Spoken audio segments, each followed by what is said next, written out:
Friends, we're all back together for the next episode of the Juicebox Podcast. Welcome.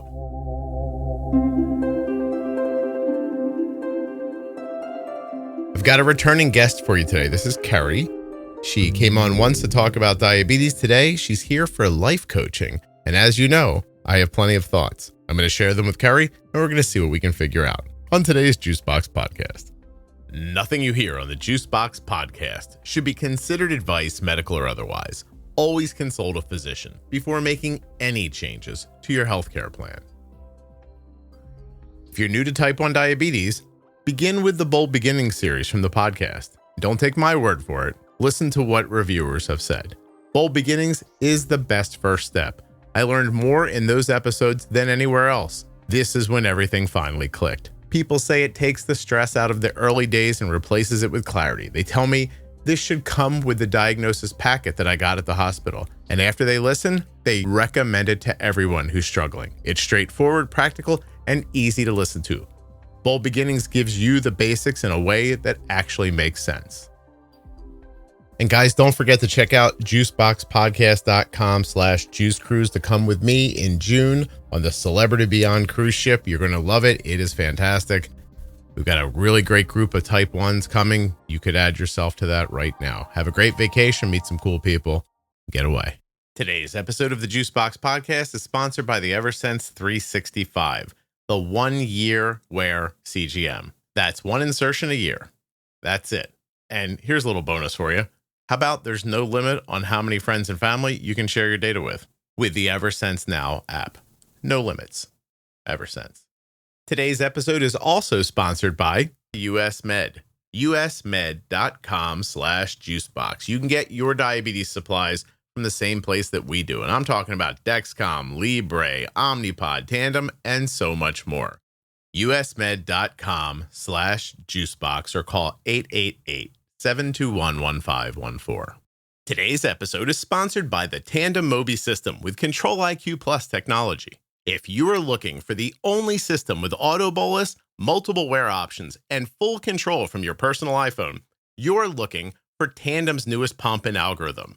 Use my link to support the podcast, tandemdiabetes.com/juicebox. Check it out. All right, everybody. I'm here with Carrie, but she says that she and I recorded in the past and it never came out. So let me get my glasses on. It's possible that I missed it. That's who I am as a human being, but... Well, that will hurt my feelings less than if we somehow have dropped the ball. So I'm going to go to my editor's backup and I am going to search my name and scroll to K. Yeah, it's called Surviving on Spite.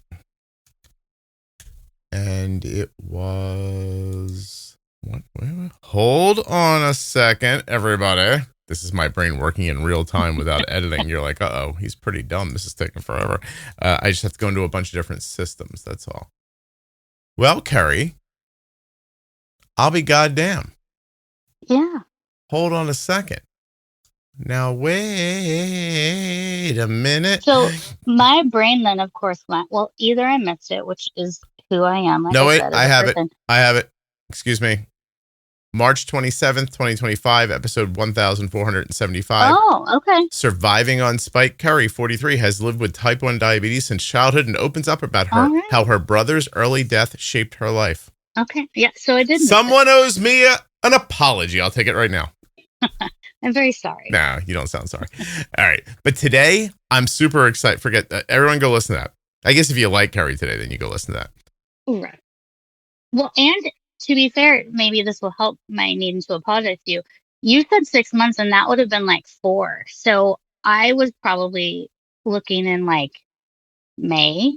Listen, subscribe and follow. Listen every day. You won't have these problems. I can't catch up, Scott. Well, have you considered quitting your job, leaving your marriage, or doing other things that would give you more time to support me and my podcasting? Right. Please. Do you have kids? Yes, he just went to college, so now I'm trying to figure out what to do with myself. Yeah. All right. Well, listen, I love this because your little thing here, your business thing, what is it? Your clicky that you made, it just says, I think, how did you put it? I loved how you put this because I looked this morning.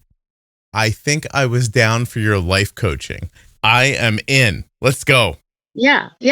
All right. What's wrong? What do you need? Ask Scott. I'll tell you my big thoughts.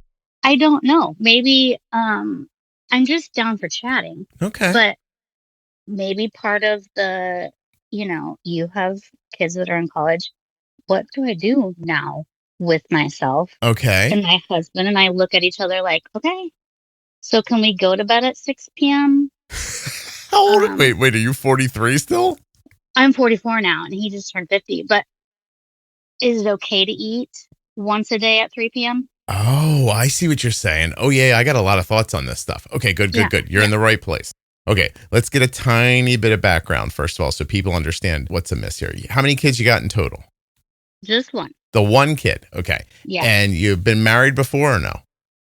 No. Nope. Just one husband, 20 years. One husband, one kid, 20 years.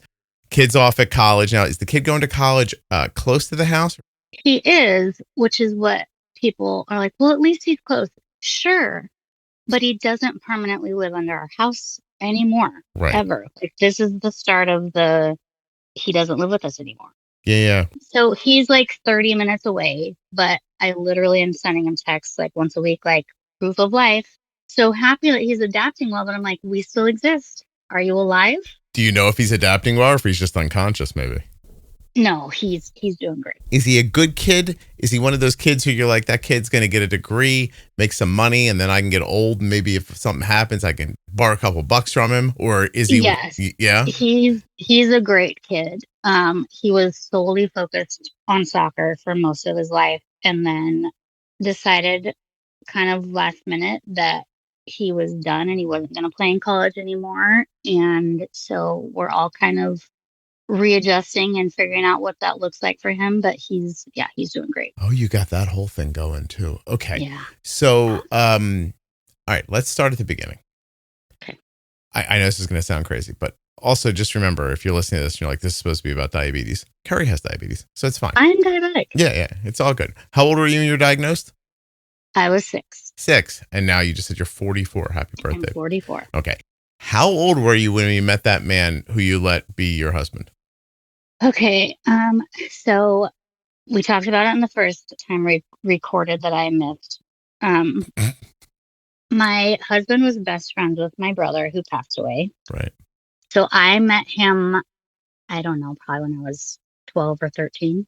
Okay. He was friends with my older brother. So if you're 12 or 13, he's more like 19 at that point? 17, probably the first time I met him. We're 5.5 years apart. And just for people's edification, he wasn't hitting on you then. This happened God, later. no. Okay. No. All right. No. Okay. At what age did you start thinking like, did you go after him or did he come after you? Well, so my brother passed away right before I turned 15. And so, of course, he was a support system for me there and kind of stepped into like protective, nothing romantic or anything like that. But Sure. My brother had died and he was his best friend. So that, protective, not brother, because that's weird now that he's my husband, but that kind of relationship. And then I suppose when I was close to 19 is when He made a move? Yeah. Or you did? I think he did. I think he had called me or texted me or something. And yeah. Do you recall being like, oh my God, why is this happening? Or were you like, right on? Oh, no, I had a crush on him forever. Okay. know. When you're talking about this in hindsight, I mean, because this is, decades ago. Right. Do you think like, oh my God, it sounds creepier than it was? Well, I hear myself like trying to make excuses for it to make sure that everybody realizes it wasn't creepy. But at the time, of course, it didn't feel like that. I mean, I didn't look at it that way. So he texts or reaches out or whatever happens, you start dating. Next thing you know, bang, we're like doing stuff together. And all of a sudden we're around each other all the time. Then how long until somebody says we should get married? Well, we were together for a year and then we broke up. Because what did he do wrong? Tell us all. Nothing. I was too young, Okay. I mean, we broke up before I was 21, I mean, I was basically a kid and needed to do some growing up for sure. Yeah. But there wasn't anything big that happened. You know, it was just kind of We did the thing. And you had an age gap too, which probably when right. you're 19, 20 years old, probably like, he probably felt like an old man to you at points, right? Or he probably felt like he was dating a child, which is fair. Yeah. You know, Yeah. I mean, I wasn't technically a child, but No. Yeah. You're watching stuff on TV and he's like, what are we doing? Like that kind of thing. right. Yeah. I Yeah. gotcha. Okay. Yeah. I'm in college and he's at work Yeah. and I'm calling, you know, Mhm. And you'd been together for how long before you broke up? about a year. So the banging wasn't as much fun anymore. Right. Yeah, I got you. I know. I've been alive a while. Okay, so, all right, so that happens. How long are you broken up for? Probably about a year. Okay. What precipitates the back togetherness? I don't know. I remember I think maybe like a birthday or something, and I think that he reached out, and then we kind of just picked up where we left off, I guess. And you're 21 by that time? Yes. Yes. Yeah. Did you feel good about that? You were like, you knew he missed this. Like, did you have any of that feeling? No, that's not really that's not really who I am, I guess. I just was excited. You Yeah. know, I mean, I kind of felt like I knew that he was my person. And I overthink everything. And I think when we first had gotten together, it was devastating. It was like, you know, when we broke up, it was devastating because I really believed that we were together in some part because of that's what came out of my brother's death, you know. Oh, you felt like some of the meaning of your brother's life was lost when you broke up? A little bit. Like I felt we were supposed to be together. And that was, you know, we had that in common and he would have been happy about it, which of course, how would I know that? He probably wouldn't have at the time. But yeah, it felt like this huge universal, like something horrible had just happened. Oh, okay. But it was your doing. Is that right? Or no? The breakup. I think it was just kind of, I don't remember that. I think it just kind of like ended. Okay. All right. I like how you're so nice and measured and everything. I'm over here acting like you're doing the chopping gesture on your groin. You're like, they all miss it. They all miss it. and you're just like, he knew how good he had it. I knew he'd be back. And you're just like, oh, it was nice. We got back together. I don't remember how it happened. No, yep. I really don't.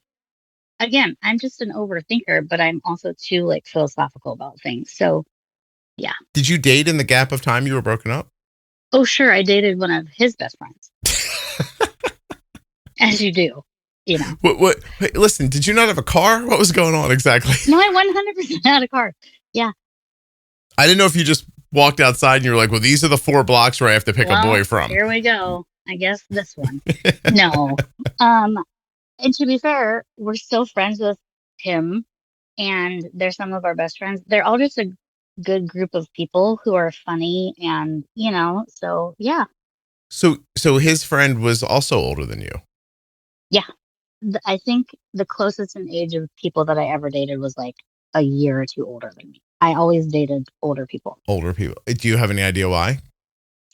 I don't know. I mean, I had an older brother, so I was around his friends always that were older, and I was always, you know, always had crushes on them. Mm-hmm. So, You ever ask a therapist? There might be like a documented reason why this happens that you're just not aware of. I'm too mature, so I have to date older. I Is see. that where you're going? No. I meant like maybe because of your brother's passing, you were looking for like Sure. something. Yeah. You know what I mean, he was my favorite person in the entire world. So people that were friends with him were his vibe. Similar and right. Yeah. How did your parents deal with your brother's loss? Not well, as is obviously understandable. And we talked about this the first time. I was the sick one, so basically, at least I'd understood in my mind that I was going to be the one that died first. So none of that ever even crossed my mind. Of course, you know, you don't think of those things when you're that young, but they did not handle it well, as I imagine none of us would. Let's talk about the Tandem Mobi insulin pump from today's sponsor, Tandem Diabetes Care. Their newest algorithm, Control IQ Plus technology, and the new Tandem Mobi pump offer you unique opportunities to have better control. It's the only system with auto bolus that helps with missed meals and preventing hyperglycemia. The only system with a dedicated sleep setting, and the only system with off or on body wear options. Tandem Mobi gives you more discretion, freedom, and options for how to manage your diabetes. This is their best algorithm ever, and they'd like you to check it out at tandemdiabetes.com/juicebox. When you get to my link, you're going to see integrations with Dexcom sensors and a ton of other information that's going to help you learn about Tandem's tiny pump that's big on control. tandemdiabetes.com/juicebox. The Tandem Mobi system is available for people ages 2 and up who want an automated delivery system to help them sleep better, wake up in range, and address high blood sugars with auto bolus. You've probably heard me talk about US Med and how simple it is to reorder with US Med using their email system. But did you know that if you don't see the email and you're set up for this, you have to set it up. They don't just randomly call you, but I'm set up to be called if I don't respond to the email because I don't trust myself 100%.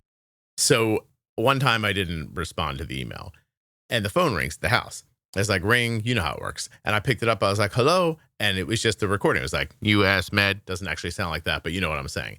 It said, hey, I don't remember exactly what it says, but it's basically like, hey, your order's ready. You want us to send it? Push this button if you want us to send it. Or if you'd like to wait, I think it lets you put it off like a couple of weeks or push this button for that.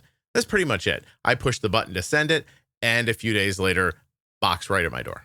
That's it. usmed.com/juicebox or call 888-721-1514. Get your free benefits checked now and get started with US Med. Dexcom, Omnipod, Tandem, Freestyle. They've got all your favorites. Even that new iLet pump.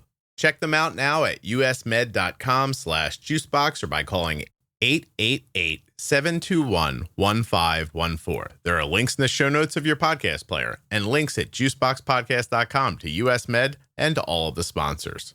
It exacerbated, problems that they had with drinking, and I just felt like I couldn't talk about him. Oh, I'm sorry. Yeah. So it was, I vividly remember the first time I accidentally said his name in front of them after he had passed. And I literally gasped because I felt so bad about it. Yeah.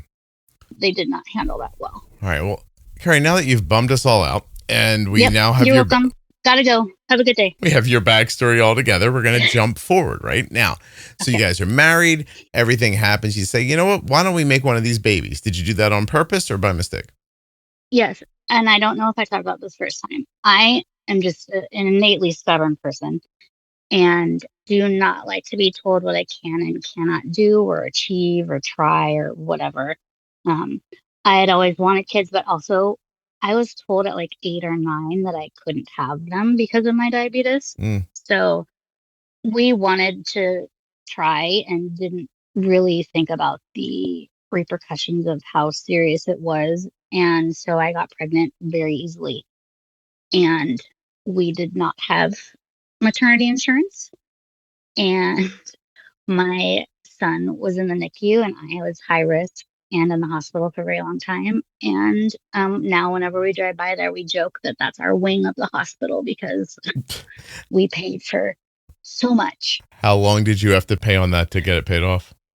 This is the other hilarious thing. Our son was about 7 when we finally were like, he's ours. Like, we did it. Because that was how long it took us to pay it off. Like buying a car? It was like we had a second home. Did you ever consider defaulting on it? No. No, you just paid it. How much did you pay every month? It was another mortgage, which, here it was less than $1,000, I guess. But around $1,000 a month you paid off to the hospital for 7 years. Yep. For 7 years, yeah. My goodness. Okay, so then this kitty, obviously you're going to take care of him because he cost $74,000 somewhere. By my math, is a little janky there. No. It was well over $250,000. Oh, no kidding. Wait. Yeah, so was what our bill was, which of course we talked down to a different amount, but that was how much we owed. I love it when they send you a bill and it's like, it's $250,000. You're like, I'll give you $1,000 a month for 7 years. Here's $500. Yeah, and they're like, fine, we'll take that. And the funny thing was, we didn't get any bills for a very long time. So we ignorantly thought, maybe we slipped through their crack. Oh. Mm-hmm. Because we knew at this point that, of course, we didn't have maternity insurance. And this was going to cost a lot, but we never saw anything for 8 months. And then it all started to come in. And they were like, hey, we found you. Here's your bill. So he plays soccer, because we're getting to the part where we're going to start talking about you guys right now, right? So he plays soccer his whole life, or when did he start playing?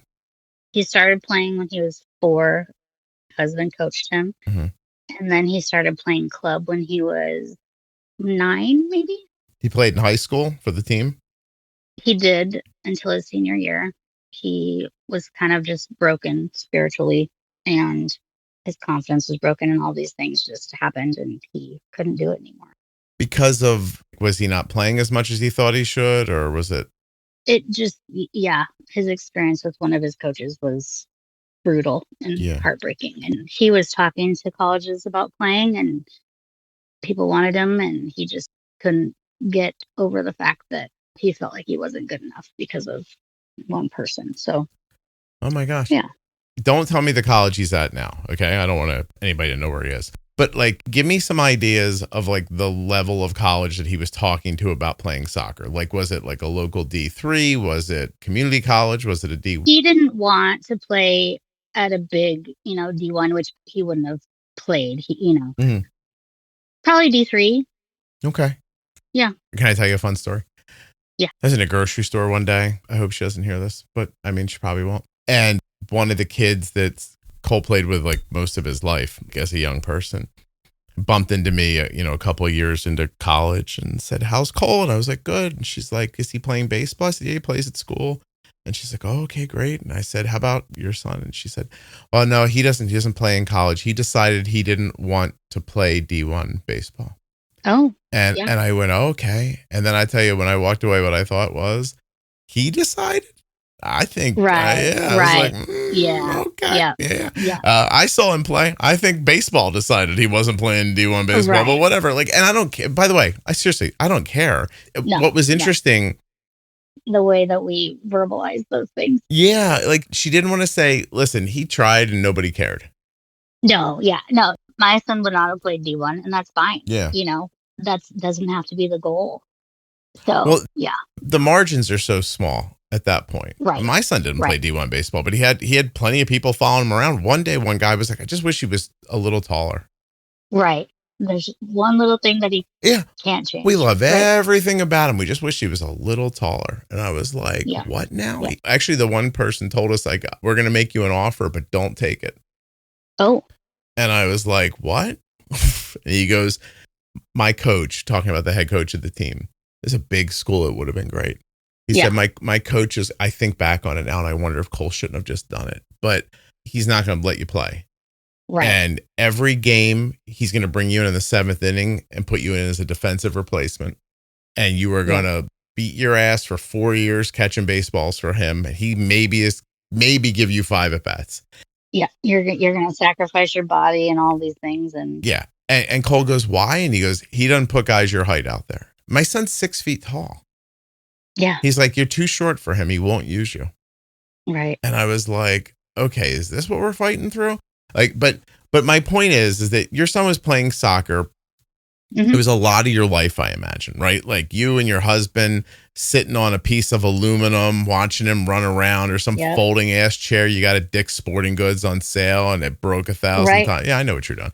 And like, you're out there talking to people. Some you like, some you're like, I would not talk to Kathy if we weren't here. I don't like her at all. You're having that whole life, right?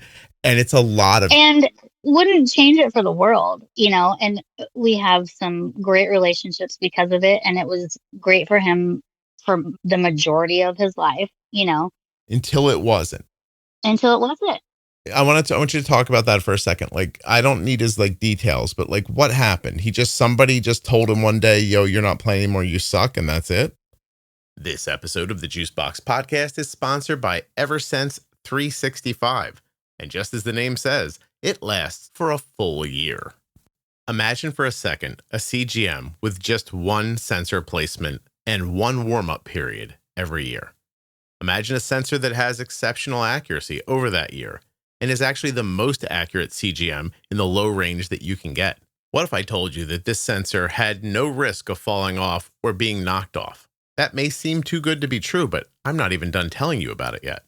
The Eversense 365 has essentially no compression lows. It features incredibly gentle adhesive for its transmitter. You can take the transmitter off when you don't want to wear your CGM and put it right back on without having to waste a sensor or go through another warm-up period. The app works with iOS and Android, even Apple Watch. You can manage your diabetes instead of your CGM with the Eversense 365. Learn more and get started today at eversensecgm.com/juicebox. 1 year, 1 CGM. How'd it go? There were a lot of issues within the team, not the boys, and there was a lot of nepotism, Mm-hmm. and it was verbalized by everyone on the team, and people started getting punished because of it. And our son played the same position, and they kind of just quit speaking to him, his coaches, who he, poured his life into for years and respected because he was supposed to and they were his coaches. And they just kind of quit speaking to him when he was 16 and 17 years old. From your perspective, what did they do wrong? And if I asked you to speak for them, what would they say he did? Well, so the nepotism was a huge problem. You shouldn't coach your own child for that long, and you shouldn't coach the same group of boys for that long. Okay. And there was just, I guess this is still kind of fresh and I'm trying not to be disrespectful, but I can't understand having a kid like pour that much of themselves into you and what you are supposed to be, growing for them and what you care about, and then to quit speaking to them. And it just chipping away at their confidence and their self-worth. And it just destroyed them. It was like the most heartbreaking thing to watch. Yeah. And they would say they didn't do anything, that he just wasn't skilled enough, or he didn't, I don't know what they would say. From their two perspectives, right? Like I put myself in their shoes through watching other people who've done this. Listen, my son played for a guy once. I think he would have preferred losing with his son on the field than winning with somebody else's kid on the field. 100%. Right. That's he. Right.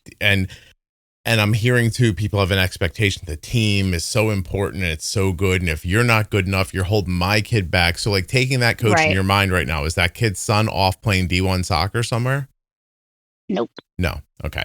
So then he's got this unrealistic expectation of what they're actually doing instead of like supporting these kids, letting them have a good time playing high school soccer together. Right. They think they're getting ready to send them off to some greatness that never comes.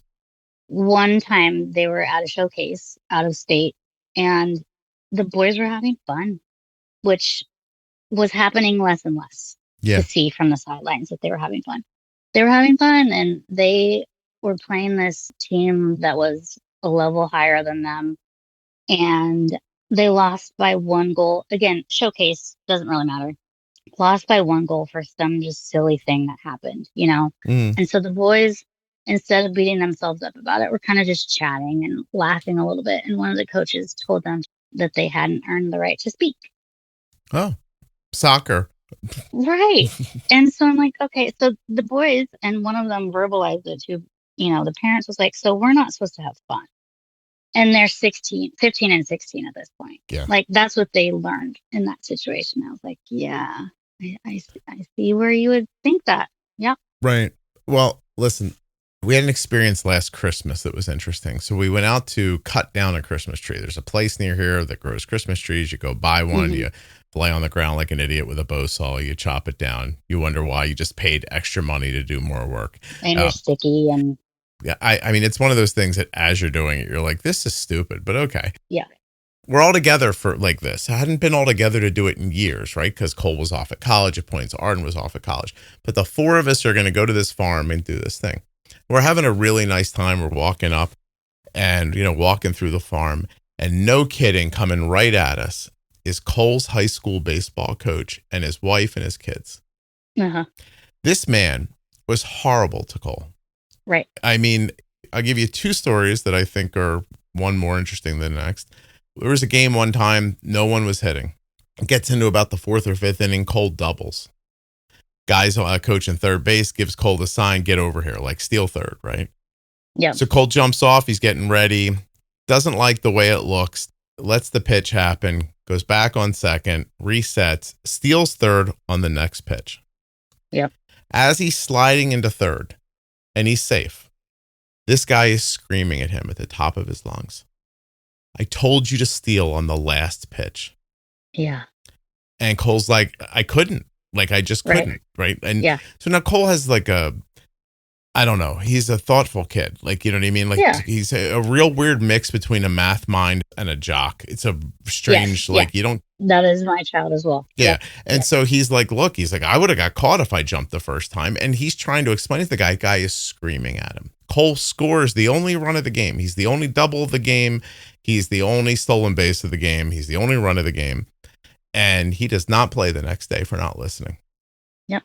And then at practice, the guy starts telling him that his swing sucks and he's no good. And by the way, he's leading the team in hits. He's the center fielder, the starting center fielder.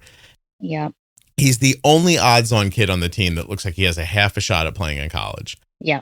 And so, time passes. Cole lives with it, tries to struggle through it, etc. All the same stuff, everything you can, think to do or not do or whatever. Right. You're trying so hard, And then these like little stories, they go on and on and on. They keep happening and they keep happening. And you realize like the guy's just decided that Cole's the whipping boy. It's going to be him. You know what I mean? Yep. And one day they're at a game, and you got to remember too, this is high school baseball. So it happens in colder months. Right. And we're in the Northeast, and we're at a game one day, and Cole's out in center. He's doing his thing, and he's sick, like getting a fever, like it's coming on him fast. Threw up in center field at one point. Still does all the stuff he's supposed to do, gets his hits, steals his runs, blah, blah, blah, catches the ball, throws the ball, does all the things he's supposed to do. He's a good part of the game. They win, and Cole goes up to him and says, Coach, hey, I'm really sick. I threw up in the 6th inning. Like, my dad's here. I'm going to skip the bus and just go home. Yeah. Oh, he looks at me, goes, absolutely, take care of him, blah, blah, blah. Like, it says everything you're supposed to say. To you, yeah. And then the next day, if you don't want to be with the team, Cole, you just let us know. And this keeps happening. And then one day, Cole's very empathetic. He's like, he comes home and he says, Dad, listen, I can take it. But there are kids on this team that are just playing for fun.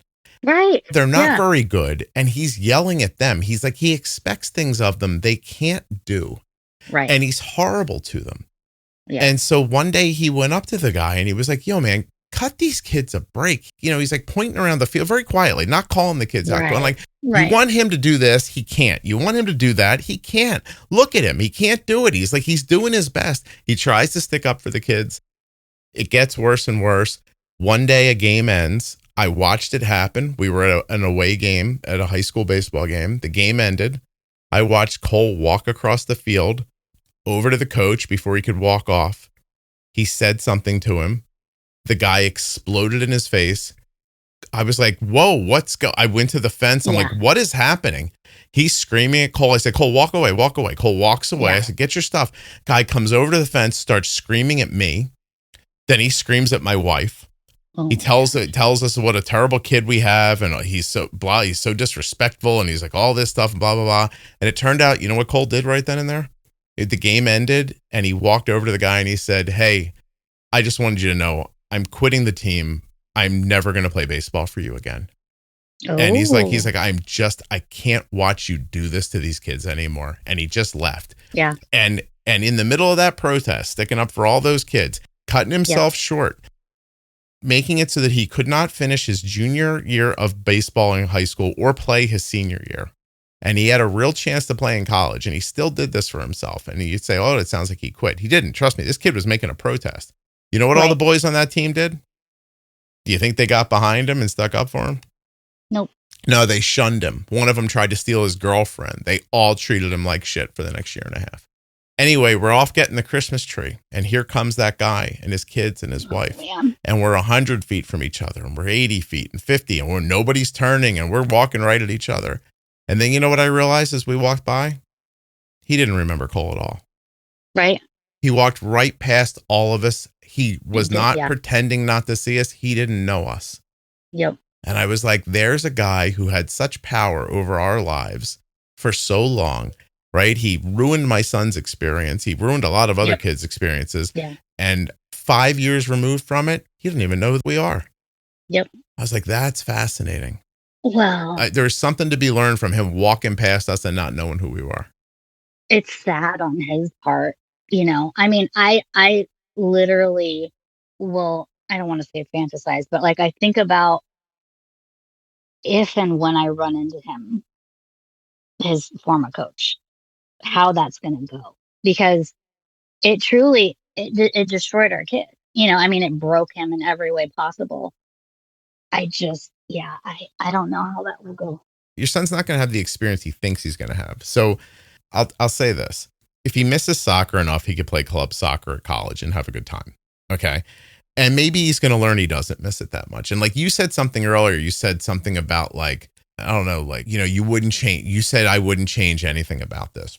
But let me tell you something. I don't know that your son wouldn't, because I talk to my son sometimes and I don't know if he'd change it. He might if he could. Because all that stuff you talked about, the nepotism and the, people making bizarre decisions for reasons that are, how about like once you get to college, that doesn't go away? Yep. How about some family writes a check to replace all the gym equipment inside of the workout room, and then all of a sudden their kid with a weird limp and like 2 feet tall is playing in your kid's position? Well, and it's kind of like, I understand what we think that his end goal was for his own child, of course, but I'm just like, but at what point does your kid get to decide or earn this for himself, or actually be doing something that he wants to do? Because when our son came to us and was broken and was like, I can't do this anymore, we could have said, well, that's too bad. You have to. But my God, what kind of parents would we have been? What I'm telling you is that it's not going to be as big of an impact as you think moving forward. It's just that you spent so much time, years, effort, like expectation, that right now it feels like somebody stole something from you. But I'm telling you that 4 years from now, when he graduates, he's not going to remember this. No. It really is interesting that, you have one kid, so this is your first and only time going through it. Right. You're worried that this is some big deal. It's not. Well, it was, of course. Like, what is now? Well, and it's not really even now for him. Like, he's kind of gone through it and is okay with it. Yeah. When it happened, of course, he was devastated and was like, this is my identity. Right. And I said, no, that was something that you did and that you loved and that you sacrificed a lot for, but that's not your identity. It was something that you did. But he's kind of, I'm the one that can't, because, and this is who I am as a person, like the injustice of it is something that I'm having a real hard time swallowing. Okay. Because I just want people to be better and to, especially, of course, it's my child. So like, how dare you? But like, truly, this was a group of young boys that you are supposed to be making into, better people and foster their love of something, and to just destroy it was just like, it's my issue. Yeah. Well, listen, there's the way it is and the way you want it to be. Well, of course. That goes for everything, right? And well, listen, first of all, you never coached the team. I always say this, you don't know what you would have done, right? Like if I put you in that position and you got all full of power and you thought you could have propelled your kid to a thing that he really wanted, you might have stepped on another kid on their way too. We don't have the opportunity to know that. To be fair, my husband coached, he also played club baseball. Okay. And my husband coached him. And him and his other coach, I always use them as an example because they both had sons on the team. And it didn't matter if they weren't doing what they were supposed to, or if they weren't listening, didn't bring this in, whatever, they had the consequences that everyone else had. Their integrity was that their children didn't get special treatment because they were their children. That's awesome. So, right. So that's my standard of like, okay, this is how this should be. This feels good. Things are right in this world with this, because you can't do that. That's not fair. And I hate the fair word, but like, so that was always what I was holding other people up to, because I was like, no, you can do that. You can be a parent who coaches and not give your child special treatment. Yeah. That's how they learn to navigate as people in the world. Have you heard me say recently on the podcast that Arden told me she thinks she has less self-confidence because of playing sports, not more? Oh, no, really? Because of people always telling you to do better. Right. Right. And I've asked my son, like, I've said things in the past. I'm like, well, at least you got this out of it. He goes, and he'll always tell me, he goes, I don't know if it was worth it or not. Yeah. We haven't had that conversation yet. Yeah. Because I don't think we're ready for that conversation. But he's in college. He's playing all of the other intramural sports, and he's doing, he's quote living his best boy life is what he says. He works out and he goes to class and he does all these things. But yeah, that was it's tough. So then how do you guys handle that? Because I know it was very difficult for us to watch Colby treated poorly in the high school baseball. In regular like travel, he was usually treated pretty well. It was interesting actually to see that off on, I guess you call it club in soccer, but when you play on a travel baseball team, and every kid on that team has an expectation of playing in college. Yeah. Like they're trying really hard at it. I have to tell you, like Cole played on a team where I think, my God, I would tell you that 3 out of every 5 kids on that team went and played in college. Like a lot of them went and played college baseball, right? And he was thought of very well on that team, right? And then to see him come back to high school and realize you're just not part of whatever this is. Like the clique, the club, you don't end up realizing till later that there's a group of parents that have sway over how the coach coaches the team in high school. Like there's a lot of that stuff going on that you're not aware. I wasn't aware of, you know what I mean? As a freshman, before the guy started treating him poorly, as a freshman in high school, Cole was the only freshman to make the varsity team in baseball. Right. Yep. There was a letter writing campaign that put on by 2 of the parents to protest Cole making the team. Oh, gosh. One of them was the one I ran into in the grocery store all those years later. Right. Yeah. Yeah. She sat and wrote like heartfelt letters about how Cole wasn't a good baseball player and her son was. Yeah. Again, be better. Yeah, I know, right? We've never played those politics. That's what we call it around here for everything in club, high school, whatever, in the town that we lived in forever. We don't play those politics. It's icky. It makes me feel literally like itchy. I can't understand putting another kid down to try to propel your kid who maybe, just. People get into that. It's a famine mentality. They get into that mentality like there's not enough for everybody. I got to get mine. That's how it ends up feeling. And I'm here to tell you, and I've said it a number of times in this podcast, the truth is most of your kids suck and it doesn't matter. Like just let them have fun. Right. Well, and my husband always was like, do you know the percentage of kids that go on? I mean, he knows it exactly, of course, because he's just like, it's so small. It's so small.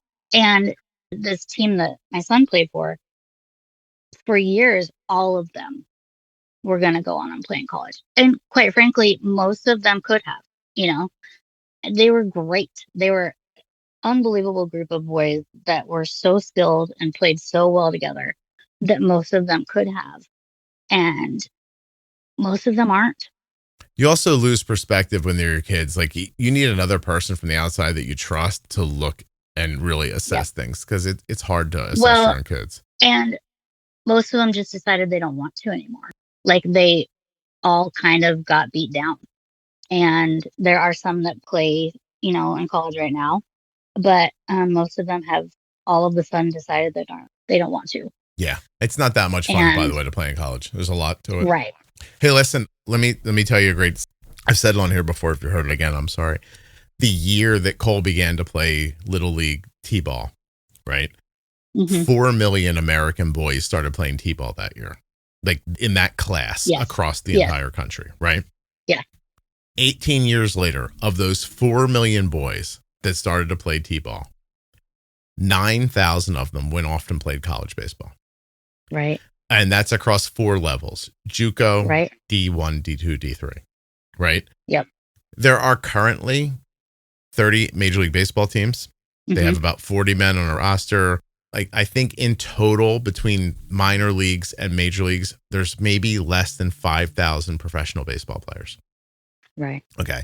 So you're not going to play at college. 4 million down to 9,000. That's the statistical improbability. We say all the time around here, we still talk about it. Like even when we're watching baseball on television sometimes, and somebody said, oh, those are the best baseball players in the world. My wife stopped and said, those are the best baseball players in the world left that didn't get hurt or burned out. Right.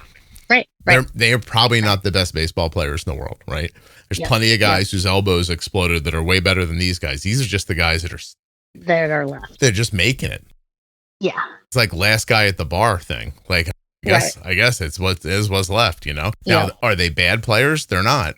They're, they're incredibly good, but statistically, you're not doing that. And then when you're in a statistical improbability, and you're willing to shit on another kid for it, like the chance at a statistical improbability, that's just insane.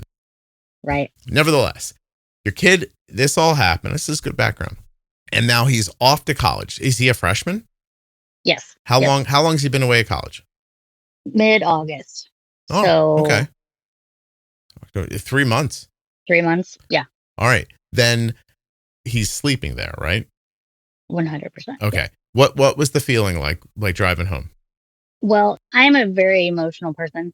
I cry at everything, good, bad. I cry when he was playing baseball when he was little. If some other kid on his team would hit the ball, I would cry. Like that's happy for him. Yes, yeah, so happy. Yeah. So my goal was to, and to be fair, we also talked about this last time. Like both of my parents passed away less than 2 years ago, within 3 months of each other. Like life has been happening. And so I was very concerned that I was not going to be able to handle that day. And so my goal was to make it like to the car after we had everything in his room situated and whatever. And I did that. And of course, then I like sobbed the whole way home, which again only took, 30 minutes. But and then I was numb for a while. And then for a very long time, just thought that he was in the basement. Like at nighttime, we'd go to bed and I think, oh, Crew's downstairs, Right. And that finally quit happening. It's just every night I would yell downstairs, I love you. And so I kept trying to do things like that. I'm like, oh, no, he's not here. I'm better. I actually think I handled it very well from what I had played it up in my brain of how it was going to go. I joked for years that like I would need to be sedated for a while, and I didn't need that. So good job me. But yeah, I don't know. We just kind of, now we have our new routine. Yeah. And if I'm out anywhere doing anything, if he texts me randomly, I'm like, oh my God. And I couldn't be more excited. And I quit paying attention to literally everyone else. I'm like, I'm sorry, my son is texting me. He's in college. And they're like, oh, we get it. Is just your husband having a similar experience or no? Well, sure. But he is, a man who doesn't emote anywhere near the same way I do. But he has his moments and I can see them and I recognize them because we've been together for so long. But when our son comes back to the house and I will ask him something, he'll like roll his eyes at me and, just typical life as normal, but he's not here all the time anymore. And we're not, in the car for 8 hours at a time going to soccer and all of these things. So it's just it's a big shift. A new normal that we're trying to, we shouldn't go to bed at 6 p.m. and we should not eat at 3 p.m. Well, I don't think I'd want you going to bed at 6 p.m., but you can eat when you want to. Why not? Well, but it's like getting the early bird discount because you go eat dinner at 4:30. Are you bored? Yeah. I'm sorry, do you have a job? Do you work? Yes, I work from home. We own a business and... But it's a full-time effort. Yeah. Okay. So that hasn't changed. Okay. But it's very flexible for me and it doesn't take up much of my day every day. We were quiet yesterday. Like everybody was gone. It's just Kelly and I last evening. And I was like, I'm going to run out. I like some stuff I want to do. And I mean, I guess I could explain to you. I wanted to go get like a little thing to replace something for one of my chameleons. Sorry. But I was like, let me run out and do that. But before that, she looked up at me and she goes, you okay?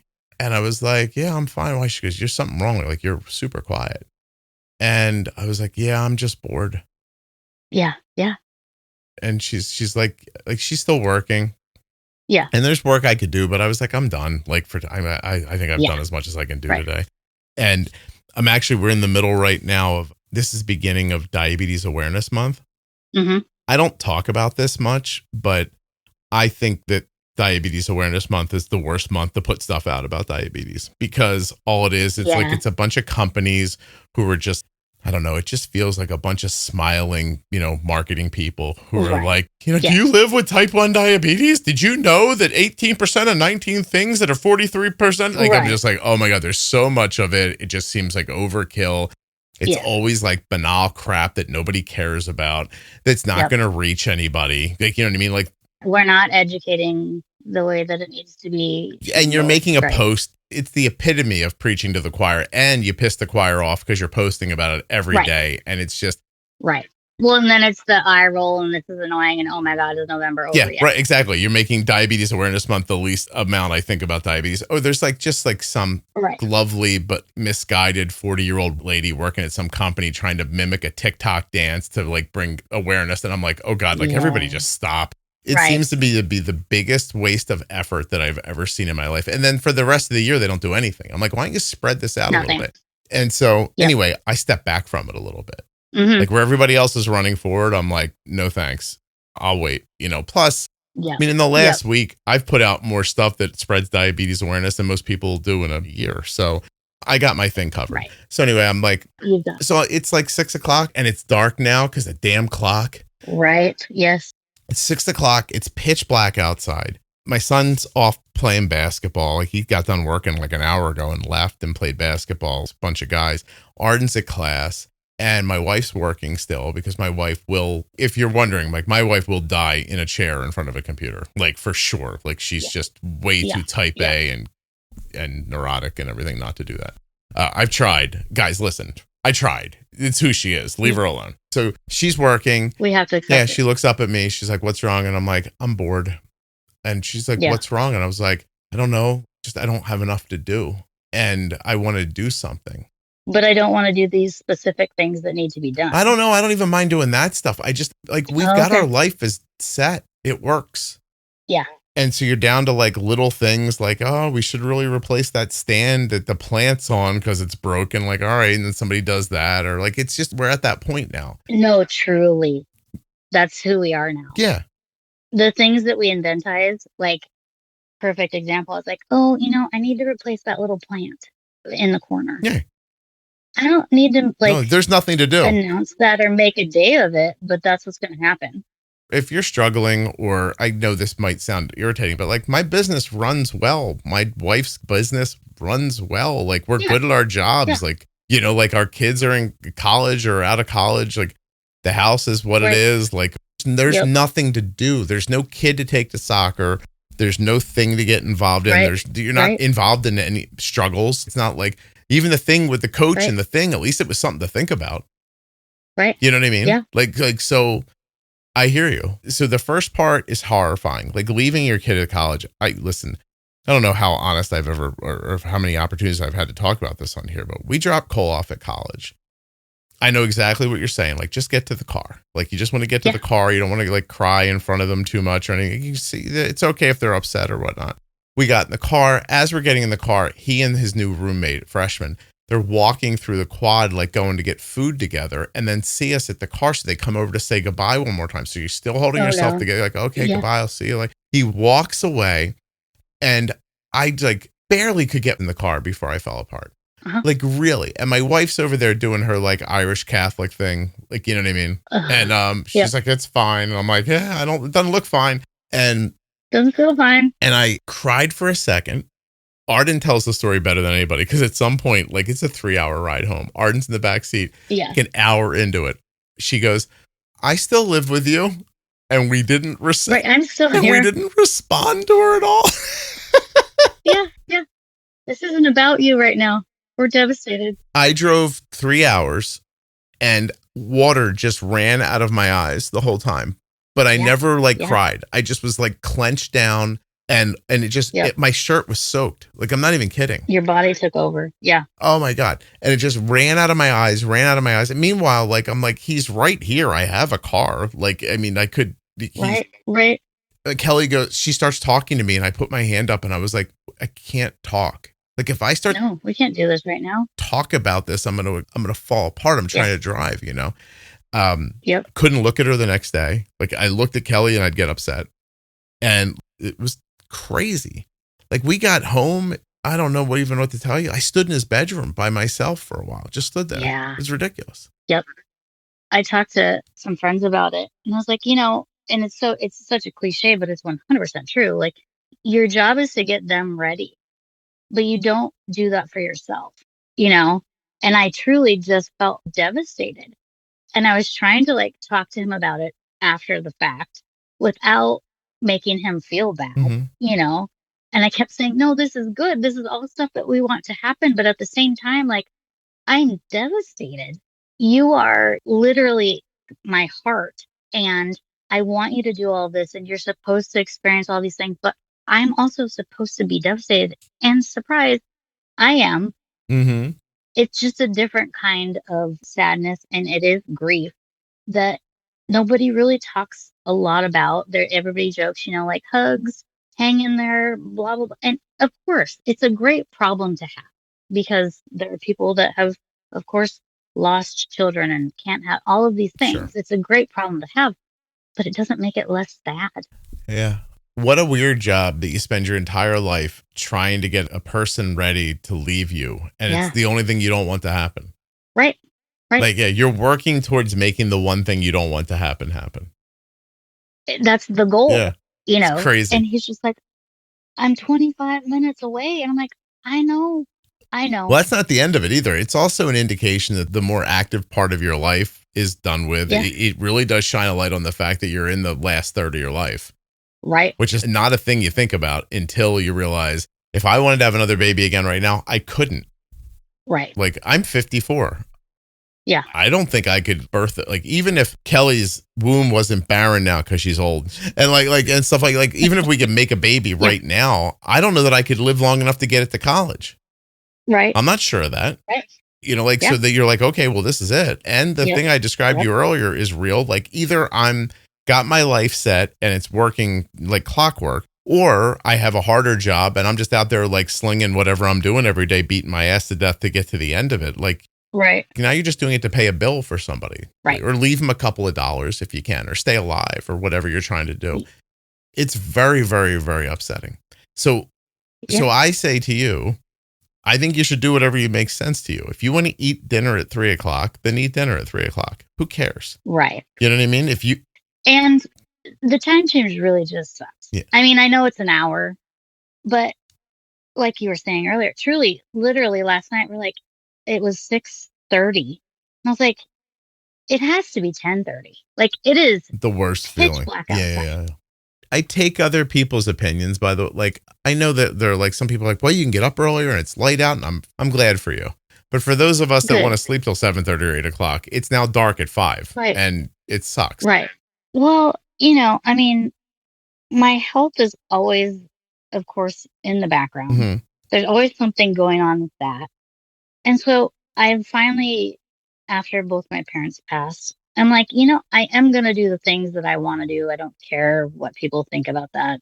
If this brings me joy, I'm going to do it. So we're good about that. But I don't know. It's hard to know what to do. I mean, there's only so much like TV you can consume and only so many books that hold my interest for enough, time. And you can't see your friends all the time. Everybody's busy. I mean, yeah. I don't know. No, I know. I've shared before that one of the saddest things that has ever happened is that we, tried to sit down with a person to help us plan, the rest of our life out as much as we could. And he said, like, well, what do you want to do? Do you mean like will stuff? Yeah, like it was like retirement. He was like, what do you see yourself doing? Because we literally just did that yesterday. Yeah, I'm like, I don't know. And he goes, what do you enjoy? And I'm like, I don't know. Mm. I was like, what do you mean, what do I enjoy? Do people know what they like? Yeah. I was like, I enjoy getting up in the morning and making as much money as I can and putting it in a pile so that everybody can spend it on the stuff they need to spend it on so that we're like can stay inside and be warm. Right. I've been doing that since I was like 20.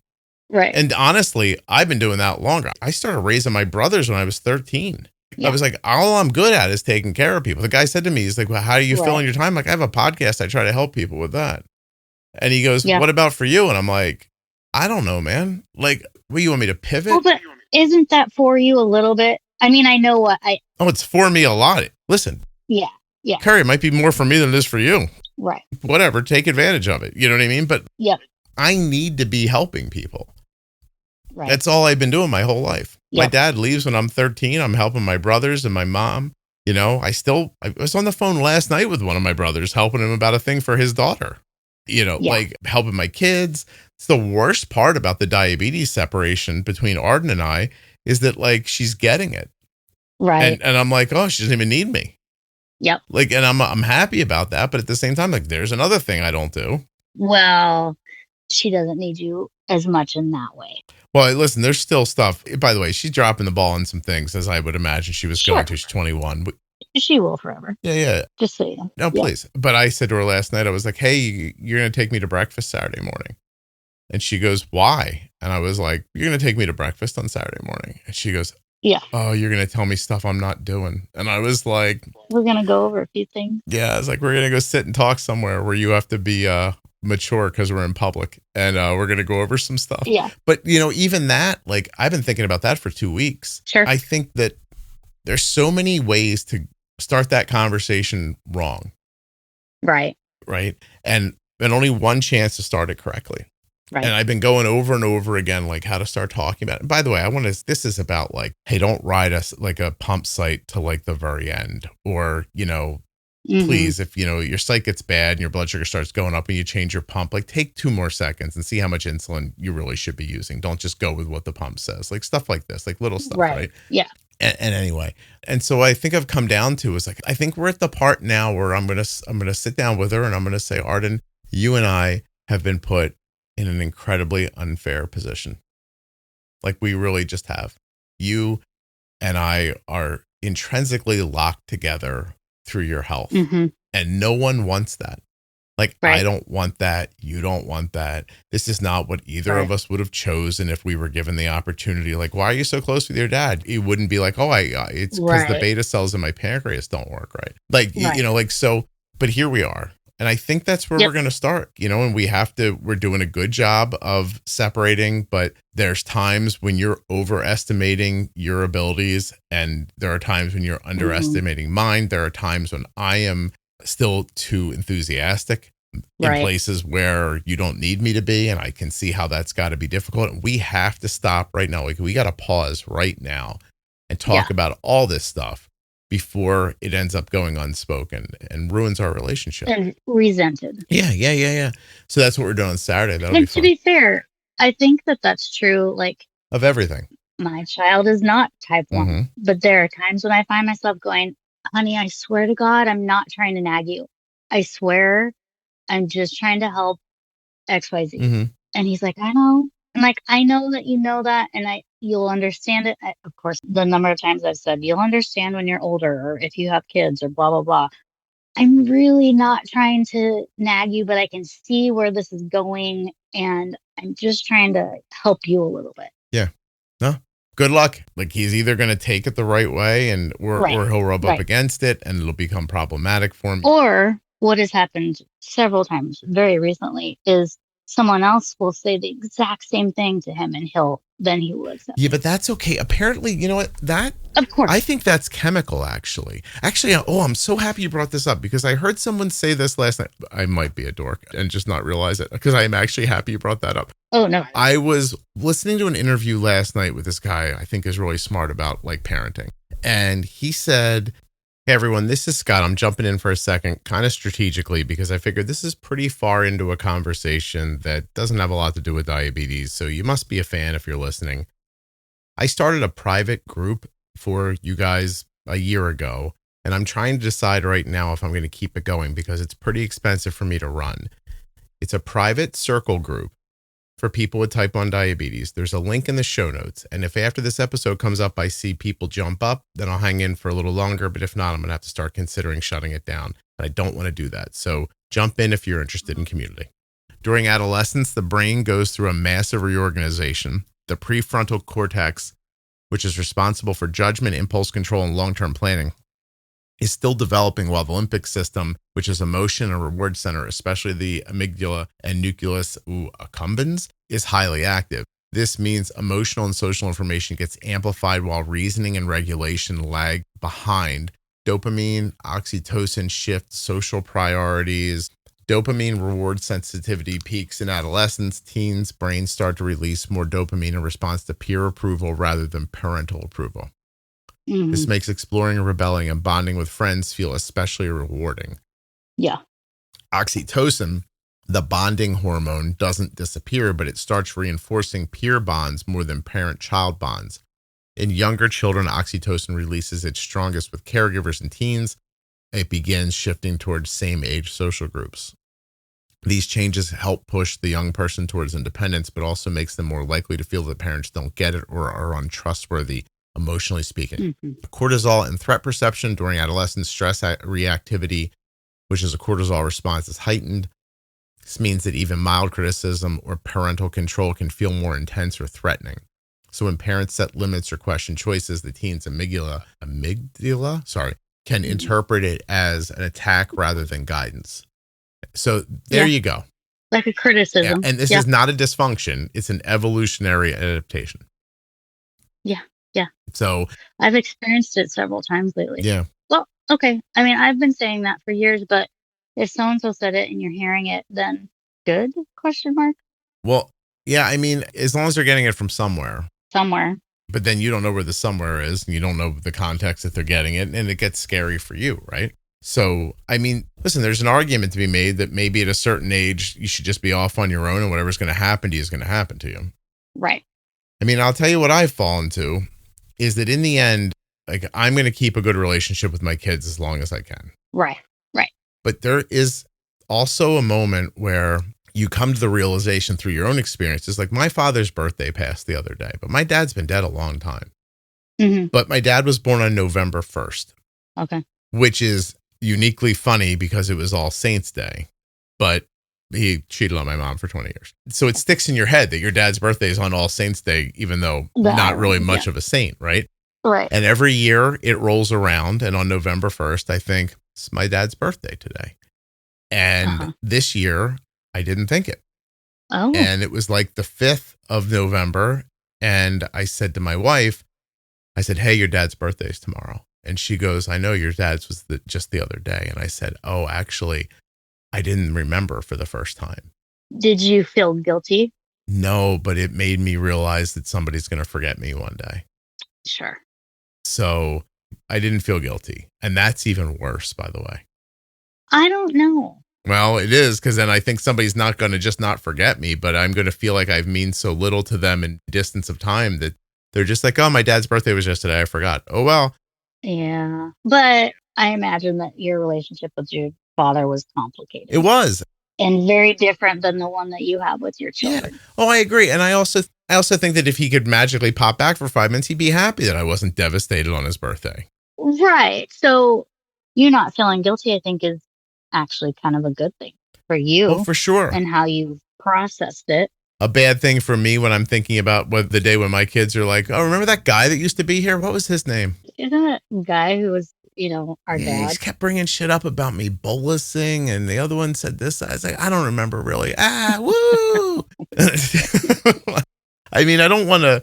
Those two things are not. I don't want a statue of me somewhere. Right. But just shed ones here. I would like to think that this was valuable, but this is where you get deep, Carrie, right? Like, it is valuable. Like, everything you're doing and worried about, it's incredibly valuable, but it's valuable right now as part of a building process. But the pieces you build with are not obvious 3 days from now, 10 days from now, 5 years from now when you're living. Well, it's not dissimilar to if you believe in karma and then having to wait for that to catch up to certain people. But it's like me saying to my child, when you're older, you'll understand, or as if you have children, you'll know what I mean, and you'll think of this and be like, oh, okay. But they won't, though, because I know my house was built on a. Give me that, though. No, this is the problem. Is what we're talking about. My house is built on a concrete foundation. I know that because I watched them pour it, right? Yeah. And there's cinder blocks that make the entire basement, but I don't see them anymore. But they're holding up the whole house. Right. I'm going to be the concrete floor of my children's life one day. Yeah. That's what I'm worried about. I want to be the siding. I want them to walk up every day and be like, there's Dad. They're not. And I can think about it that way. And so if that's the case, and this little kid had the gall to grow up and leave you and go to college, you should take what's left here. And maybe it should be a bit of a party. Like maybe this is time to celebrate all the work you put in and sit back a little bit and see, like, let's see where this all leads to. Not that you're done and he doesn't need your help anymore, because obviously that's not the case. But like maybe it's time to like celebrate the effort you put in, celebrate what he's turned into, and try to enjoy the time that you're spending now waiting to see what's going to happen next. Because he's either going to just turn into a person who's just like effortlessly cruising through life, or maybe he's not. Yep. He's going to need you again. Right. This time your time right here. So what are you guys going to do?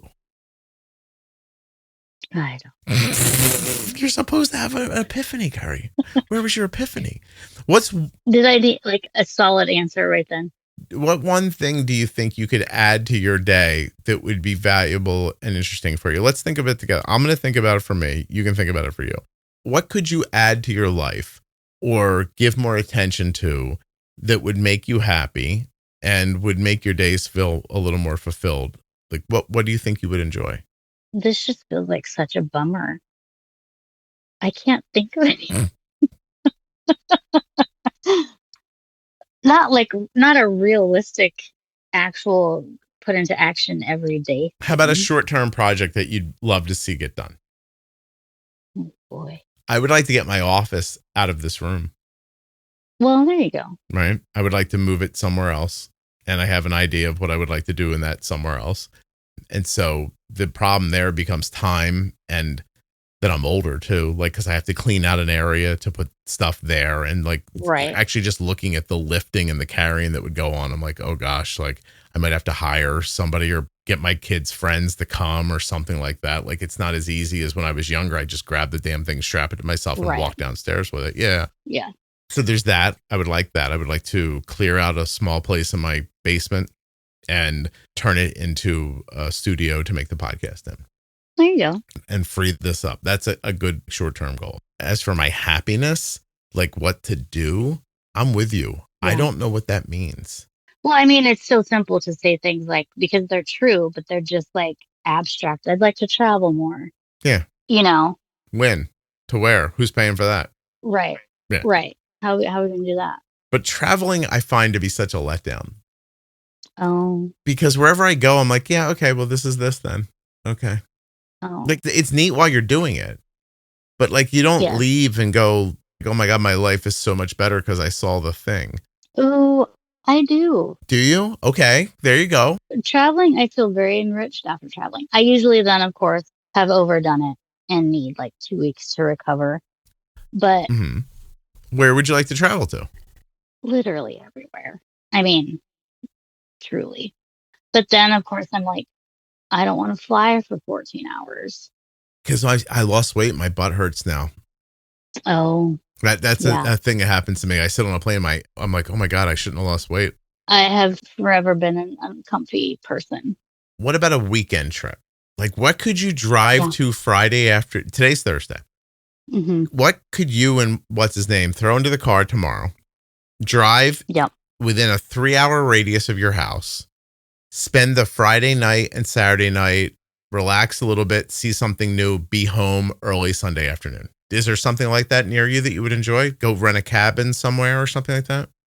Yeah, but then I feel guilty about we have dogs. And I still am at the phase where, like, if our son stops at home and I'm not here, then I'm devastated that I missed him.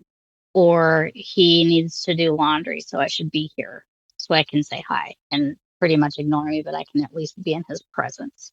This is some sad you've just brought up, Carrie.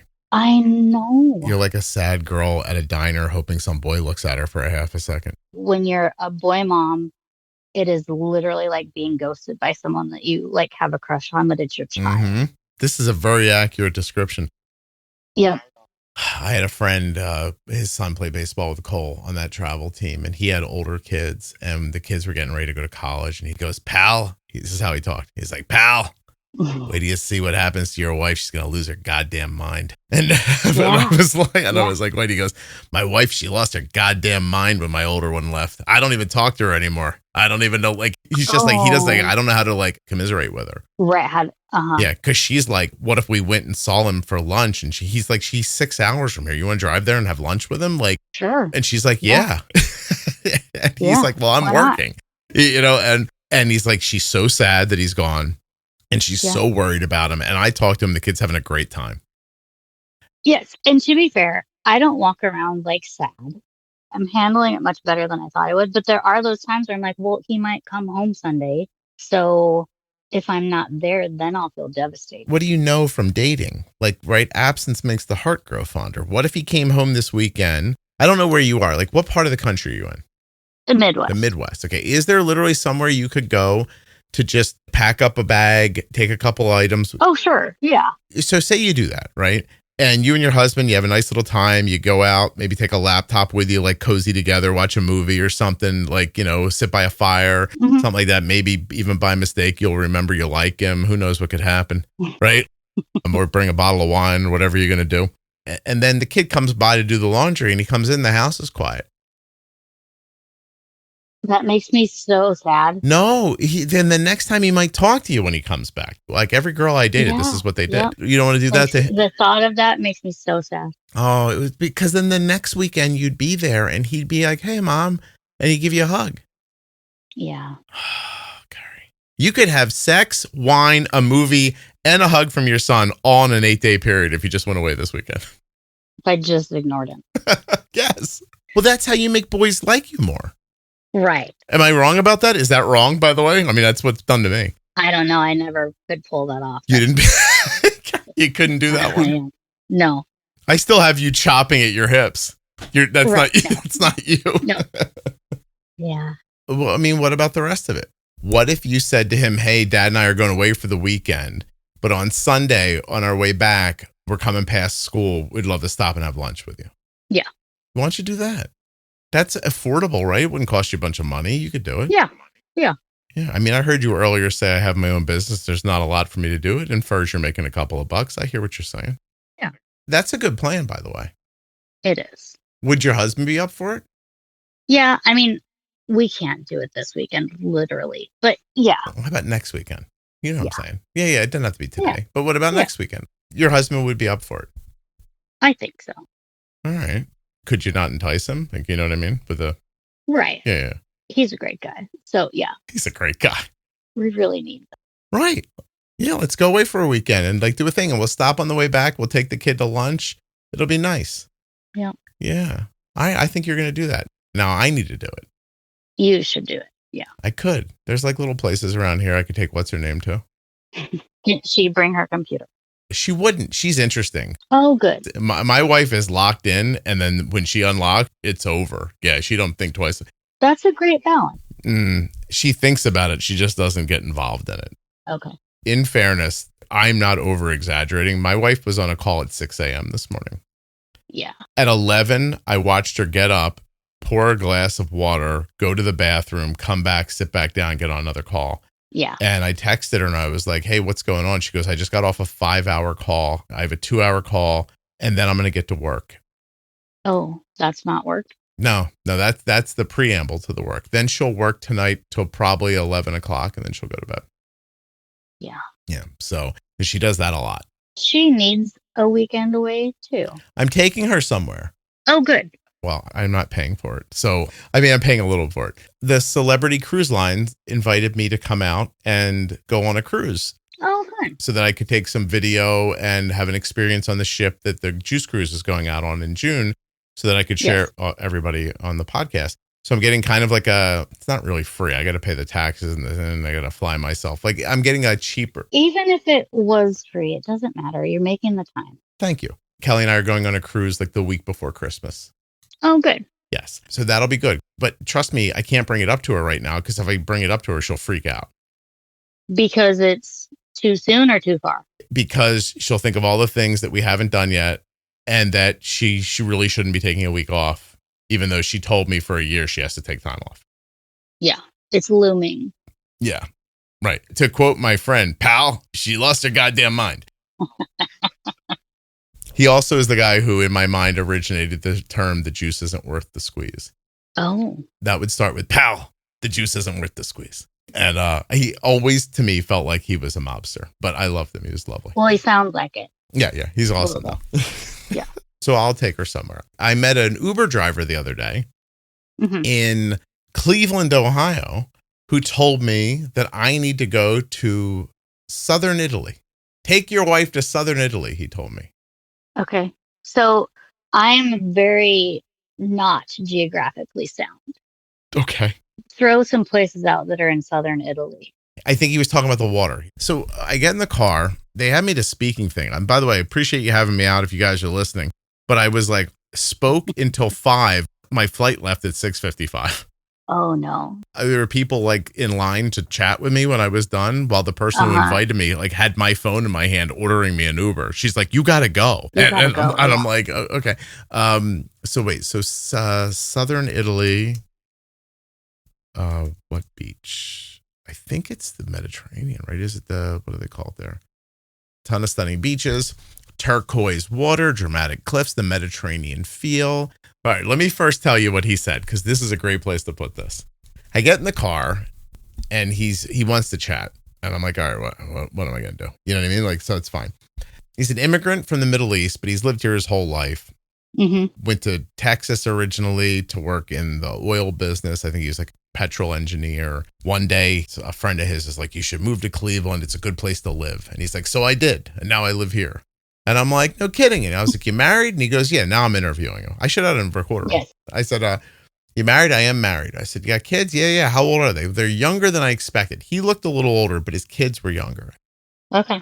Have kids later in life? Yeah, we had a life. You know, we're trying to like make some money. And he's got 9, 12-year-olds. I said, what are you out here doing? You retired? I am retired. I was like, you doing this for extra money? And he goes, no. And I went, okay, why are you doing it? And you know what he said?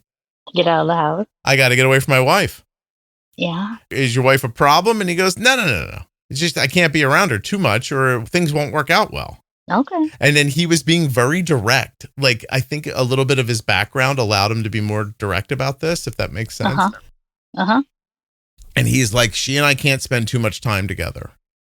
And I was like, what about the kids? He goes, she'll take care of them. And I was like, this is crazy. So interesting to have a different background, right? He goes, oh, the kids are great. Like, and then he says nice stuff about the kids and everything. And then he said, what are you doing here? And I said, oh, I came to give a couple of talks. And he goes, about what? And I said, I said, I make a diabetes podcast, and I was here today to share some stories of people who have been on the podcast with people who need to better understand their customers. Like, we got a lot of people in a big business. They don't have diabetes. It would be nice if they knew some other people's stories, right? Yes. So I shared a few stories with people today and tried to explain to them why I wanted them to understand diabetes better and how I thought it would help them do their jobs. And he goes, that's lovely because you're a big shot. And I went, no, I'm definitely not. And he says, I thought, what is he, vacationing in Cleveland? And I was like, yeah, no, just that's what I was doing here. I said, but back to you and your wife. I was like, what happens if you're around each other a lot? And he goes, I don't know. She loses her mind and yells at me. And I was like, okay. And I said, my wife loses her mind and yells at me sometimes too. And he goes, of course she does. Oh. And I was like, oh my God, this is great. It's like having a conversation in 1950 with Archie Bunker. That's what wives do. He goes, you know how they are. And I'm like, okay. And I just think she needs to get away a little bit too. He goes, how long you been married? And I said, next year. This is so funny how he pivoted. I said, next summer, I'll be married 30 years. And then he turns into a softie. Oh. You got to do something nice for 30. Oh. And I said, yeah, I know. I said, my wife doesn't like jewelry though. And I'm no. He goes, no. You have to take her to Italy. I was like, I have to take her to Italy? He goes, southern Italy. You got to take her to southern Italy. It's beautiful there. The food is great. It's cheap. She'll love the beaches. And she can go shopping and get that all out of her system without breaking the bank. And I was like, he went right back to it again. Gotta do something nice. Yeah, Curry, he went from like, she'll take care of those kids to, oh my God, 30 years. Well, that means you have to do something. And he was so sincere. And then in the middle of being sincere about me taking my wife to the south of Italy because this would be a great thing. Then she can shop because that's what they do too. Then, because how she'll be with your money and at least there it won't cost you too much. And I was like, this guy is awesome. So Anyway, There you go. You have a plan. I don't have a plan. I got a. Well, you have a possible location. What I got is a Libyan Uber driver who's telling me how I should handle my 30th wedding anniversary is what I had. Well, He was awesome, by the way. If you're listening, dude, what a great ride, man. That was fantastic. But then, by the way, I wanted to say, because I was tipping with the company's money, I gave him 20%. I thought that was great. nice, as you should. They were paying. So I Yeah. probably would have done it too, because listen, taking aside the fact that he did not have any modern ideas about how to talk about things, right? Right. And he clearly grew up in another country. Like there was a lot of like stuff about him that Right. was a little different. But man, he wasn't mean about his wife. He loved her. Yeah. He wasn't talking Yeah. meanly about her. He didn't have a bad thought about her at all. He's like, I've been married a long time and I know this is true. And I've been married and I said to him, I said, what would she say about you? And he went on for 10 minutes. Like Yeah. he wasn't Yeah. like, unrealistic. It was a very interesting conversation. Well, and he knew that she would take care of the kids, and Yeah. No, I mean, for sure. He's like, she'll do a good job. She'll take care of them. They don't need me. I'm their dad. I'm just for this, this, and this. Like he had like thoughts Aw. about everything. Now, it wasn't sad. well, I feel a little sad about that. Yeah, he seemed happy. So I bet you he'd go away for the weekend. Drop of a hat. Oh, sure. When I was growing up, my friend would spend a week at my house like once a year because his parents just went on vacation without their kids. Yeah. My parents did that often, and the thought of doing that is going to surprise you. It makes me sad. It makes me sad too. I've never done it. I don't think I've ever been on a vacation without my children. Yeah. No, we went on a trip this summer, and we made it a graduation. My husband and I's 20th anniversary and his 50th birthday combo trip.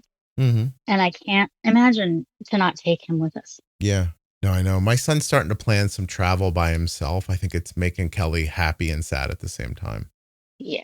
He's going out to see a friend and go skiing out west. And Oh, yeah. yeah, and Kelly's like, oh, I'm so glad he's going out there and doing that. That's a nice thing for him to do, blah, blah, blah. And then at the same time, you can kind of see her like, oh, but he's going to leave and do the thing. And I'm like, yeah, it's interesting.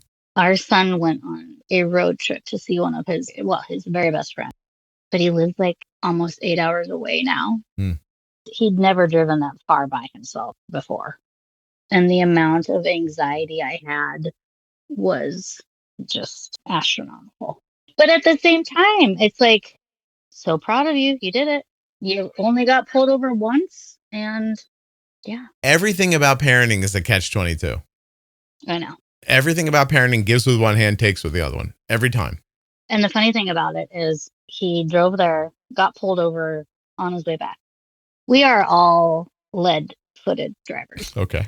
And he gets pulled over. He was in my husband's vehicle. He tells us he just got a warning. He basically told us he was going 8 over. And I was like, okay. Then later, when my husband is not there, he says, or no, I saw the warning. He was going 14 over or 16 over. And he's like, well, I figured you'd get mad. I was like, buddy, this is shocking to me that you got a warning. Good job not getting a ticket. That's all I have to say about that. Like, kudos. Because if you would have gotten a ticket for that, you, have to pay for it. And your insurance would really suck. I almost lost my license when I was like 21. Yeah. I was on a motorcycle on a stretch of road that leads into the city, but outside of the city, it's very open and just like highway-ish. Mm-hmm. It somehow goes from like 65 down to 35 pretty quickly. Yeah. And it does that before you get into the population center. Like Right. they're obviously trying to slow you down before you get into a more Before, populated yes. area.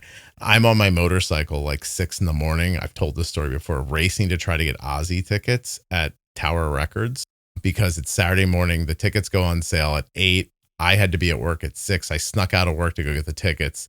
And I was trying to go get the tickets and get back without getting caught by my job. And so I have no excuse for this, but when I got pulled over, the cop was screaming at me before the car door even opened. Yeah. Like I stopped because I thought he was just going to be thrilled that I pulled over. Oh. Like I actually was like, oh, I'm not going to get a ticket. He's going to be like, I can't believe you stopped for me. He's going to be so proud of me. Yeah. I was on a GSXR 750. I was probably going like 110 miles an hour. Like I was flying, right? And he's like screaming. He's like, I forget exactly the number, but like, you're going 90 miles an hour over the speed limit. He's like screaming at me. And I'm like, oh my God, I'm going to lose my license. But I got out of that ticket, by the way. But Nice. a lot of talking. And it got me out of that ticket. Was he an Aussie fan? Is that what happened? No, he wrote me the ticket. Oh. I went to court. I was found guilty immediately. And then I appealed it and I got out of it on the appeal. Wow. Yeah. So congratulations. Thank you. That's insane. The first time the judge, it was a woman, I remember, and she's like, you're being charged with driving blah, blah, blah, blah, 35. And I was like, well, like that's reckless endangerment. I mean, honestly, if you could understand where I was, you'd know that I was basically on a runway with nothing around me that suddenly goes down to 35. And I just, I didn't back down fast enough. Also, it wouldn't have mattered. I was going so fast. Right. This is not the point. The point is that she says, do you have anything to say in your defense? And I said, Your Honor. And she goes, guilty. Oh. She didn't even let me talk. You were just supposed to shake your head no. I got Your Honor out of my mouth and she just went, boom, she slammed that gavel down and she went, guilty. He doesn't want to hear it. The next guy asked me how I pleaded. And I said, I'd like to plead guilty with an explanation. Oh, is that an option? It wasn't. And he goes, what's your explanation? I said, I'm an idiot. And I'm the only licensed driver in my house. I'm poor. This was a huge mistake. If I lose my license, my whole family doesn't have a license. I won't be able to afford to buy car insurance again for 10 years. Oh, no. Yeah. And so I went through all that. It worked. And he's let me off. Yeah. That's like Bridesmaids. Have you seen Bridesmaids? I remember when they all poop in the street. Was there more of it than that? Well, on the airplane, she says something like, help me, I'm poor. Well, it's what I was saying. I was like, listen, I'm dumb and poor. I actually told him, I was like, I'm dumb and I'm poor, and this is going to ruin my life and other people's who are counting on me. Yep. Yeah. I said I made a sincere mistake. I said, man, I ain't riding a motorcycle for the fun of it. It's all I can afford. Yeah. Like, I had a motorcycle because the payment was $100 a month for the motorcycle, and insurance, because you're going to die if you have an accident. It's like $200 a year. Yeah. It was the only thing I could afford to do. I basically was like, dude, I don't want to ride a motorcycle. Like, this isn't my choice. This isn't my first. Yeah. I'm too broke to have a roof on my car. What do you think of that? Anyway, what have we learned here, Carrie? What have you taken away from this? What would you tell people? Your kids going to college is devastating, and that's okay. It is also okay to eat whenever you want to eat and go to bed whenever you want to go to bed. Are you really limited by feeling like there's things you want to do that you shouldn't be doing? No. Oh, okay. No. Good. But I think other people are. I wasn't until very recently. Yes, I limited myself quite a bit. Okay. But I think a lot of that was guilt of my health. I felt guilty about that my entire life. Really? Yeah. Which, is of course not how things should be, and rationally I know that. But so no, I don't. I'm very good at doing what I think now at this point in my life enriches me, makes me happy. I find joy in whatever. Like, I have my Christmas decorations up already because it brings me joy. Perfect. Yeah. Yeah. Do what makes you happy. I'm going to tell you something that I think some people find sad. I find this to be not just relieving, but somehow, I don't know, I'm encouraged by this idea. Mm-hmm. I'm going to die one day. It's all going to be over. None of it's going to matter. Right. So what the hell? Why not do something great or have a fun time? Or I think knowing that takes the pressure off of it. Right. Like it's a finite situation, and I'm not out there hurting anybody, and I'm not out there like doing anything destructive. I haven't driven 135 and a 35 in a very long time. You learned your lesson. Yeah. I mean, carpe diem, like go for it. For sure. Like, I think that's what you should be doing. It sounds like you raised a nice kid. You're supporting him. You're very attached to him still in a way that I'm sure makes him feel loved. I mean, if he just walks past you. And there's no reason that in the time in the middle, you can't be doing something for yourself. For sure. That's all. Yeah. And every once in a while, let that boy be involved. You know what I mean? Right. Yeah. That's it. We did it. Yeah, we did it. This is it. Carrie, thank you very much for doing this with me. Thank you. I look forward to you never hearing this and not knowing it came out. Right. Not knowing that it came out, and then you're blaming me and being mad at me. No, it was all me. Like, that must have really sucked. He just didn't put it out. Did you not send me a note or ask or anything? No. You're busy. I am busy, but you just assumed that it sucked and that's why it didn't come out?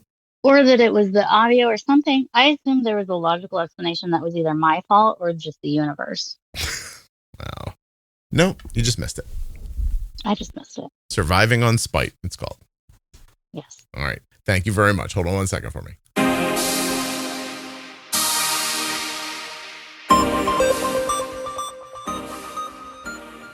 Today's episode of the Juicebox Podcast is sponsored by the Eversense 365.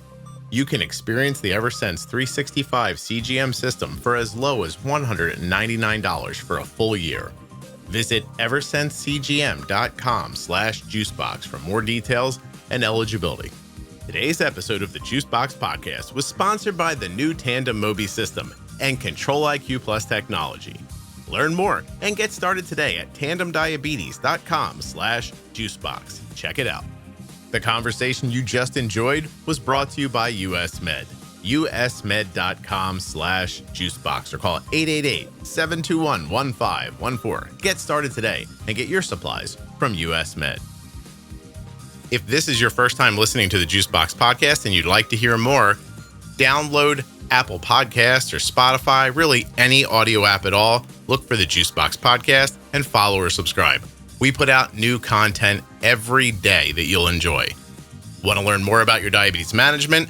Go to juiceboxpodcast.com up in the menu and look for Bold Beginnings, the Diabetes Pro Tip series, and much more. This podcast is full of collections and series of information that will help you to live better with insulin. I can't thank you enough for listening. Please make sure you're subscribed or following in your audio app. I'll be back tomorrow with another episode of the Juicebox Podcast.